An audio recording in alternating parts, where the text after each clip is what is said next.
আসসালামু আলাইকুম, কেমন আছেন স্যার? এই আছি, ভালোই আছি। আচ্ছা, আপনি তো বুটেক্সের ২৫ তম ব্যাচের সাবেক শিক্ষার্থী ছিলেন। তো বুটেক্স লাইফে আপনার কোনো যদি ইন্টারেস্টিং কাহিনী থেকে থাকে, সেই স্মৃতিচারণ যদি একটু আমাদের সাথে করতেন অনেক ভালো লাগতো।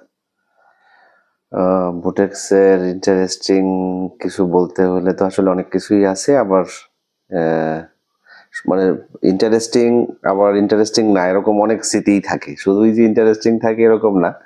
ইন্টারেস্টিং যেটা সেটা হলো যে শুধু বুটেক্স না, আমি যখন ঢাকায় আসি এই হস্টেলে থাকতে পারছি, হলে থাকতে পারছি, মানে একদম স্বাধীন একটা ব্যাপার। যে আগে আমি বাসায় থাকতাম, ইন্টারমিডিয়েটে পড়তাম, অনেক ইনকোয়ারির মধ্যে থাকতাম, কোথায় গেছি, কখন আসছি, কি করছিলাম। এখন এখানে এসে দেখি যে আমার আসলে কেউ আর ওইভাবে জিজ্ঞেস করে না। এই যে স্বাধীনতাটা, এই স্বাধীনতাটা আমার কাছে মানে খুবই ইন্টারেস্টিং আমার কাছে লাগছে আর কি এই বিষয়টা। আচ্ছা, আপনি বুটেক্স থেকে পাশ করে ১ম এ কোথায় জয়েন হয়েছিলেন বা ওই কর্মক্ষেত্রটা আসলে কেমন ছিল? আমি যখন পাশ করি, পাশ করার পরে আমাদের সময়টাতে আসলে সবাই দেখলাম যে ওয়েট প্রসেসিং এর যে ফ্যাক্টরি, মিন্স ডাইং এ সবাই জব করতেছে। তো আমিও সেই ট্রেন্ডে ওই প্রোডাকশন হাউজে, ডাইং এর একটা factory, Shafi processing industries limited, এটা টঙ্গী বিসিকে ফ্যাক্টরি। তো ওইখানে আমি প্রথমে সিভি ড্রপ করি এবং ওই জিএম সাহেব আমাকে পছন্দ করেন, চুজ করেন আর কি। তো উনি আমাকে সুযোগ করে দেন। তো ওই কোম্পানিতে আমি প্রোডাকশনে প্রথম কিছুদিন কাজ করি। আপনি কি আপনার কর্মক্ষেত্রে বা জব সেক্টরটার মধ্যে কি শুধুমাত্র ওই কোম্পানিতেই ছিলেন নাকি আরো কোনো কোম্পানিতে পরবর্তীতে? আমি অনেকগুলো কোম্পানিতে জব করেছি। আমি আমার ক্যারিয়ারে বেশ কিছুদিন আমি প্রোডাকশনে জব করি। এর মধ্যে কয়েকটি কোম্পানি, একটা তো শফি প্রসেসিং জায়ান্ট গ্রুপের ফ্যাক্টরি। এরপরে আমি উর্মি গ্রুপের ফ্যাক্টরি, যেটা ফখরুদ্দিন টেক্সটাইলস, আমি সেখানেও প্রোডাকশনে জব করি।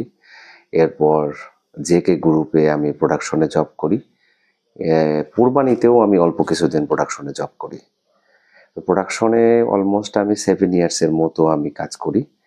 তারপরে আমার মনে হয় যে আমি প্রোডাকশনে হয়তো ওই এনভায়রনমেন্ট 100% আমি এনজয় করতে পারছিলাম না। আমার কাছে মনে হয়, এবং আমার কাছে মনে হয় আমি হয়তো নিজেকে এক্সপ্লোর করার জন্যে হয়তো আমার সেক্টরটা বা আমার ট্র্যাকটাকে একটু চেঞ্জ করি। তখন আমি চেঞ্জ করে মার্কেটিংয়ে আসি। আচ্ছা, এই যে শিফটিং এর যে ব্যাপারটা সেটা আপনার মধ্যে আসলে কিভাবে মাথায় আসলো হুট করে? এটা আমাদের আসলে টেক্সটাইলে হয় কি যে আমাদের অপরচুনিটি থাকে অনেক। তো আমি যদি ওইভাবে নিজেকে তৈরি করি তাহলে একটু চেষ্টা করলেই একটা ট্র্যাক থেকে আরেকটা ট্র্যাকে এসে কিন্তু অ্যাকোমোডেট করা যায় নিজেকে, এবং নিজেকে এক্সপ্লোর করা যায়।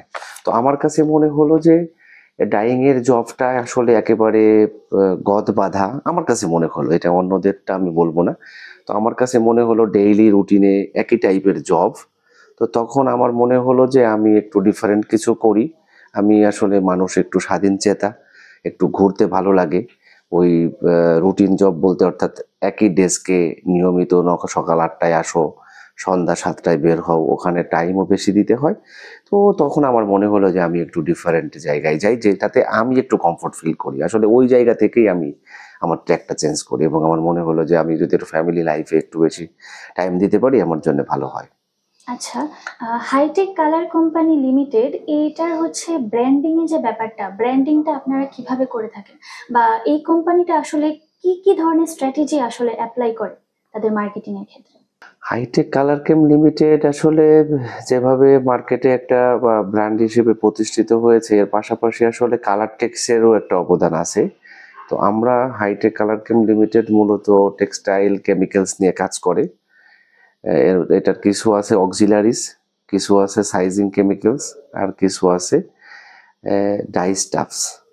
তো ৩টা সাপ্লায়ার, ৩টা ম্যানুফ্যাকচারের সাথে আসলে হাইটেকের একটা এজেন্সি কন্ট্রাক্ট আছে, এবং ৩টারই সোল এজেন্ট হচ্ছে হাইটেক কালার কেম লিমিটেড।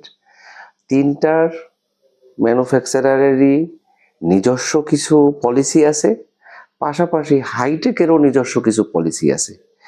ওই পলিসি, এই পলিসিকে কম্বাইন করে একটা নতুন পলিসি, আমাদের যে ম্যানেজিং ডাইরেক্টর, ওনার গাইডলাইন, ওনার সহযোগিতায় আমরা কিছু পলিসি ফলো করি।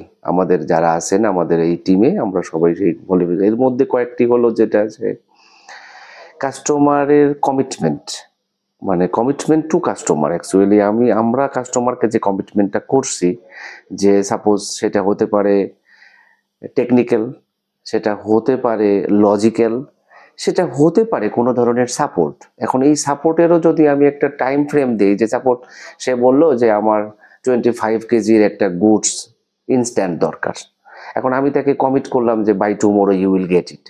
এখন আমার টিম যদি ওইটা আসলেই বাই টুমোরো বা বিফোর দ্যাট টাইম শিডিউল পৌঁছাই দেয় এই সার্ভিসটা, তো ওই ম্যানেজমেন্ট অনেক মানে হ্যাপি হয়। এই ধরনের একটা মেন্টালিটি আমরা ডিসাইড করলাম, এক্সাম্পল হিসেবে আমি দিচ্ছি, যে তখন কাস্টমার আসলে হ্যাপি হয় এটা ফিল করে আমরা এই ধরনের একটা পলিসি। এরকম বেশ কিছু পলিসি আছে। এখন সব পলিসি তো কোম্পানি ওপেন করবে না সবার কাছে, তো কোম্পানিকে আসলে বেছে নিতে হবে তার মার্কেট অ্যানালাইসিস করে, মার্কেট রিসার্চ করে, কাস্টমারকে ইভালুয়েট করে, কাস্টমারকে অ্যানালাইসিস করে, এবং যে প্রোডাক্ট সে আসলে সেল করে, যেই প্রোডাক্ট নিয়ে সে বিজনেস করে, তার সেই প্রোডাক্টকে স্টাডি করতে হবে। এগুলোর কম্বিনেশন থেকেই তাকে বের করে নিতে হবে অপরচুনিটিটা কি এবং কিভাবে এই অপরচুনিটিটাকে সে এক্সারসাইজ করবে। হাইটেক কালার কেমের আসলে প্রথম থেকে ভিশন বা মিশনটা কি ছিল? হাইটেক কালার কেম লিমিটেডের প্রথম থেকেই ভিশন আর মিশন যেটা, সেটা হলো যে বাংলাদেশ মার্কেটে আসলে আমরা দেখি যে আমাদের যে এক্সপোর্ট হয়, এক্সপোর্টের আসলে টোটাল এক্সপোর্ট, বাংলাদেশের টোটাল এক্সপোর্টের মোর দেন 80% আসলে টেক্সটাইল সেক্টর থেকে হয়। তো সেখানে আমরা যে একটা কেমিক্যাল কোম্পানি হাইটেক, যেটা হাইটেকে আমরা কাজ করি, তো এই কেমিক্যাল কোম্পানির একটা ভালো মার্কেট শেয়ার আছে। তো আমাদের একটা টার্গেট যে বাংলাদেশে আমরা ডাইস কেমিক্যালের যে টোটাল মার্কেট, সেই মার্কেটের যেন আমরা লিডিংয়ে থাকতে পারি, এই লক্ষ্যমাত্রা নিয়ে আমরা আসলে আমাদের মিশন এবং ভিশন, ওই লক্ষ্যে আমরা কাজ করছি। আচ্ছা, তাহলে তো হচ্ছে হাইটেক কালার কেমে গ্লোবালি আর লোকালি হচ্ছে অনেক ভালো একটা পজিটিভ ইফেক্ট আছে। তো আপনার কি মনে হয় যে এই এফেক্টটা আসলে কিভাবে কাজ করছে গ্লোবালি বা লোকালি, যদি আপনাকে বলতে বলা হয়? এখন আমি যদি এটা একটু বলতে চাই, সেক্ষেত্রে হয় যে গ্লোবালি যেটা হয় সেটা হচ্ছে যে আমাদের যে আলটিমেট কাস্টমার, এরা আসলে গ্লোবাল কাস্টমার। কারণ আমরা এক্সপোর্ট মার্কেটে কাজ করি, যারা স্বনামধন্য বায়ার আছেন, তো ওনাদের যে রিকোয়ারমেন্টগুলো আছে, ওই রিকোয়ারমেন্টগুলো ইনডাইরেক্টলি কেমিক্যাল সাপ্লায়ার, কেমিক্যাল ম্যানুফ্যাকচারারদের উপরে বর্তায়। এবং আমরা যখন এগুলো খুব ইজিলি সেই রিকোয়ারমেন্টগুলোকে ফুলফিল করতে পারছি, তার মানে আমি একটা গ্লোবাল ক্রাইটেরিয়াকে মিট করতে পারছি। আর লোকালি যেটা, সেটা হলো আমরা যদি লক্ষ্য রাখি যে আমরা আমাদের দেশের রেভিনিউ যত বেশি আমরা রাখতে পারবো, ফরেন কারেন্সি যত বেশি আমরা রাখতে পারবো, সেই লক্ষ্যমাত্রা থেকে বা সেটাকে টার্গেট করে যদি আমরা কাজ করি, সেটা হলো যেটাকে কিভাবে কস্ট ইফেক্টিভ করা যায় এই প্রোডাক্টটাকে, যে সেটা লেস ডোজিং দিয়ে হোক, সেটা প্রোডাক্টের প্রাইস ইটসেলফ কিভাবে কমানো যায়, তো এই বিষয়গুলো নিয়ে কাজ করলে লোকালি আমরা বেনিফিট হব। আচ্ছা, আমাদের হচ্ছে অনেকেরই ছাত্র জীবন থেকে আসলে ইচ্ছা থাকে যে আমি প্রোডাকশন থেকে বের হয়ে মার্কেটিং এর দিকে যাব, কিন্তু আসলে শেষ পর্যন্ত অনেক সময় দেখা যায় যে হয়ে ওঠে না। তো এই ইন্সপাইরেশনটা আসলে আপনি কিভাবে পেয়েছিলেন, বা আমরা যারা হচ্ছে ভবিষ্যতে মার্কেটিং এ আসতে আগ্রহী, আপনি হচ্ছে তাদের উদ্দেশ্যে কি বলবেন? ভালো একটা কোয়েশ্চেন। আমি আমার ব্যক্তিগত অভিজ্ঞতা আমি শেয়ার করতে পারি, সবার জন্যই সেটা সেম হবে কিনা আমি সেটা বলতে পারবো না, সেটা নেওয়াটাও ঠিক না। এখন আসলে যে কাজ করতে চায় বা যে জব করতে চায়, তার নিজের কিছু ক্যারেক্টারিস্টিক্স থাকে, এটা ইনবিল্ট। এবং কিছু ক্যারেক্টারিস্টিক্স সে কি করে, সে ইনস্টিটিউট থেকে, সে তার লেখাপড়া থেকে, বিভিন্ন জার্নাল, ম্যাগাজিন, এগুলো থেকে সে কিছু ডেভেলপ করে এবং সারাউন্ডিংস থেকে সে নেয়। এখন কিছু জবের জন্যে কিছু ক্রাইটেরিয়া ইসেনশিয়াল, আবার ব্যক্তিগত কিছু ফিলিংসও আবার তার সাথে জড়িত। আমি যেটা বলবো সেটা হলো, কারো যদি লক্ষ্য থাকে যে সে মার্কেটিংয়ে জব করতে চায়, মার্কেটিংয়ের যে ক্রাইটেরিয়াগুলো ইম্পর্টেন্ট, সেই ক্রাইটেরিয়া যদি তার সাথে ম্যাচ করে, সে অবশ্যই মার্কেটিংয়ে আসবে। তবে যেই টেক্সটাইল ফিল্ডের কোনো মার্কেটিংয়ে যদি সে কাজ করতে চায়, এটা আসলে একটা টেকনিক্যাল ফিল্ড, তো সো অল্প কিছু সময়ের জন্য হলেও প্রোডাকশনের নলেজটা প্র্যাকটিক্যালি সে যদি নিয়ে আসে, তারপরে যদি সে মার্কেটিংয়ে কাজ করে, এটা তার জন্য বেটার হবে বলে আমি মনে করি। আমার ক্ষেত্রে যেটা হয়েছিল, আমি প্রোডাকশনে ঢুকেছিলাম, প্রোডাকশনটা সামহাউ আমার ভালো লাগছিল না, আমি এনজয় করতে পারতেছিলাম না। আমার মনে হলো যে আমি ঘুরতে পছন্দ করি, আমি বিভিন্ন জায়গায় ট্রাভেল করতে পছন্দ করি, বিভিন্ন নতুন নতুন লোকের সাথে ইন্ট্রোডিউস হতে আমার ভালো লাগে, আমি কথা বলতে ভালোবাসি। তাই আমার তখন মনে হলো আমি হয়তো বা ভুল ডিসিশন নিয়ে নিছি। তো দেরি হলেও এখনো আমি শুরু করতে পারি, আমি চেঞ্জ করে মার্কেটিংয়ে চলে আসছি। এটা আমার অভিজ্ঞতা। আসলে টেক্সটাইল ইন্ডাস্ট্রিতে তো গ্লোবালি হচ্ছে অনেক ধরনের কান্ট্রি বা অনেকগুলো কান্ট্রি ডাইজ এন্ড কেমিক্যাল উৎপাদনের পেছনে ইনভেস্টমেন্ট করছে। তো আপনাদের কি হচ্ছে কখনো এই জিনিসটা লাগে না যে আমার তো হচ্ছে মার্কেটে অনেক কম্পিটিটর আছে, তো এর সাথে আপ টু ডেট থাকার জন্য আপনারা কি স্টেপ নিচ্ছেন? ওয়েল, এটা ভেরি ভালো একটা কোয়েশ্চেন। আসলে হয়েছে কি, বাংলাদেশে যতগুলি কোম্পানি ডাইস কেমিক্যালের বিজনেসের সাথে রিলেটেড, ওরা কেউই আসলে ম্যানুফ্যাকচারার না। আমি নিজেও ম্যানুফ্যাকচারার না। তো আমরা কি করি, হাইটেক কি করে, আমরা আসলে একজন ম্যানুফ্যাকচারারের আমরা সোল এজেন্ট। আবার কোনো কোনো ম্যানুফ্যাকচারারের আসলে ওয়ান মোর এজেন্সি আছে, তারা হয়তো মনে করে তাদের বিজনেসের স্ট্র্যাটেজি অনুযায়ী যে হয়তো ওয়ান মোর এজেন্ট দিলে ভালো হয়। তো সেভাবে যারাই কাজ করে তারা কোনো না কোনো প্রিন্সিপালের কে নিয়ে কাজ করে। এখন আমরা যেটা করি, আমরা হাইটেক যেটা করে, ডেফিনেটলি কম্পিটিটর বেশি হলে প্রোডাক্টকে মোর কম্পিটিটিভ করতে হয়। অপরচুনিটি থ্রেট পাশাপাশি থাকে। When there is a threat, there should be opportunity. We have to find out the opportunity. This is the job of a marketing person, as I believe. Always there is a gap. আমার MD sir একটা কথা বলে, always there is a gap in the market, you have to find out the gap. So মার্কেটিংয়ে সেই ভালো করতে পারবে যে ওই গ্যাপটাকে তৈরি করতে পারে, এবং ওই গ্যাপের জন্যে, ওই গ্যাপটা ফিল আপ করার জন্যে সে প্রোডাক্টটাকে ওই লেভেলে এনে অ্যাপ্রোচ করতে পারে। তখনই তার প্রোডাক্টটার গ্র্যাবিং শুরু হয়। তো এই জায়গা থেকে আমরা আমাদের প্রোডাক্টকে কম্পিটিটিভ করার জন্য আমরা কি করি, মার্কেটিং কোনো টুলস থাকলে সেটা ইউজ করি।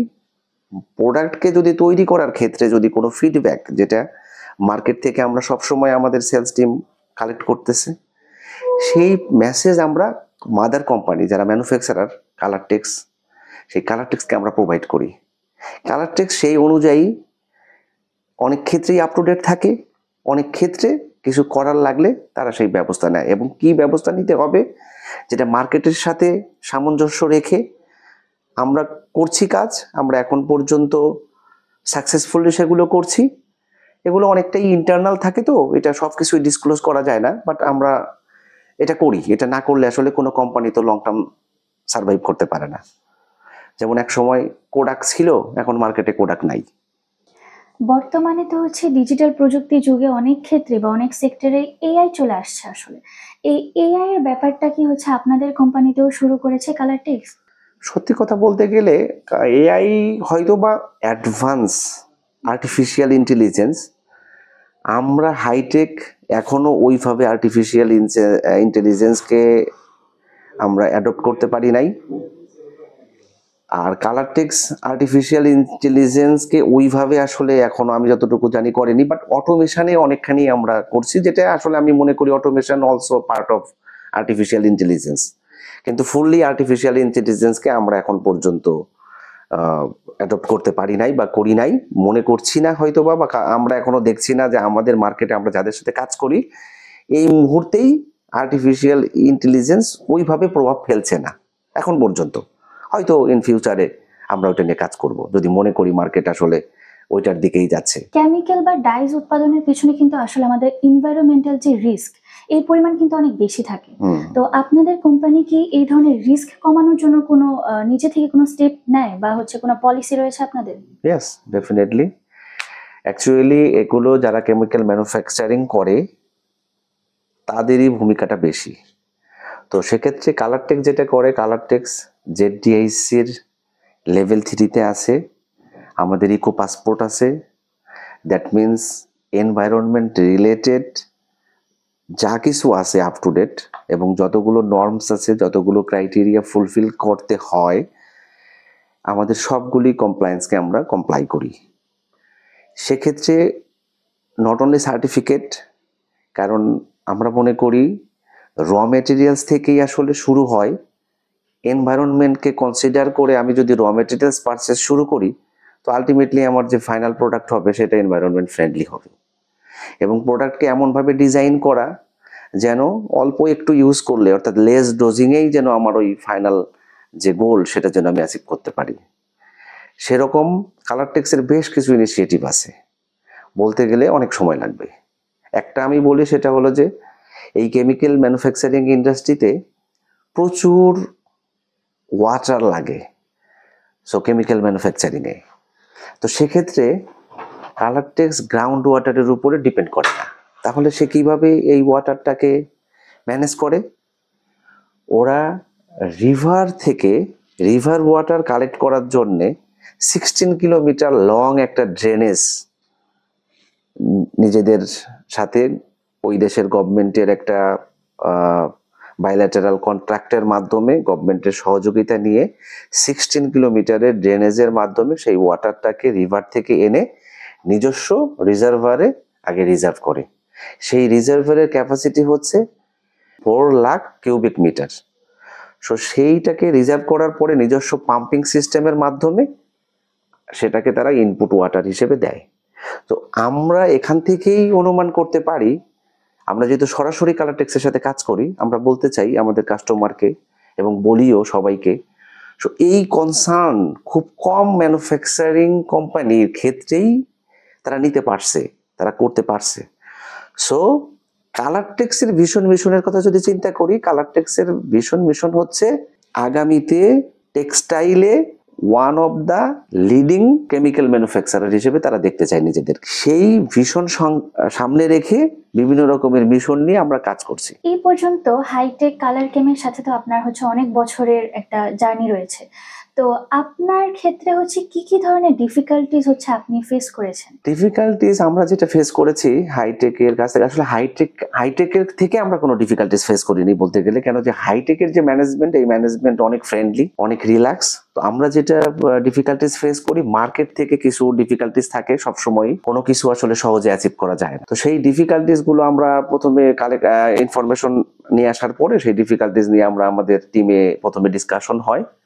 সেই টিম মেম্বাররা আমরা নিজেরাই যদি গ্রুপ ডিসকাশনের মাধ্যমে সেই প্রবলেমগুলোকে সলভ করতে পারি, সলভ করে ফেলি। যদি না হয়, আমরা আমাদের যিনি ম্যানেজিং ডিরেক্টর আছে ওনার সাথে বসি, ওনার তত্ত্বাবধানে ব্যাপারটা যদি লজিক্যাল হয়, লজিস্টিক্স রিলেটেড হয়, কমার্শিয়াল রিলেটেড হয়, তো আমরা সেটা করি। টেকনিক্যাল হলেও আমরা আমাদের পাশাপাশি কালারটেক্সের সাথে যোগাযোগ করে সেই ডিফিকাল্টিস গুলো আমরা সলভ করার চেষ্টা করি। আপনি নিজেকে আসলে 5 বছর পরে কোন পজিশনে দেখতে চান, বা আপনার হচ্ছে নিজের প্রতি এক্সপেকটেশনটা কেমন থাকবে তখন?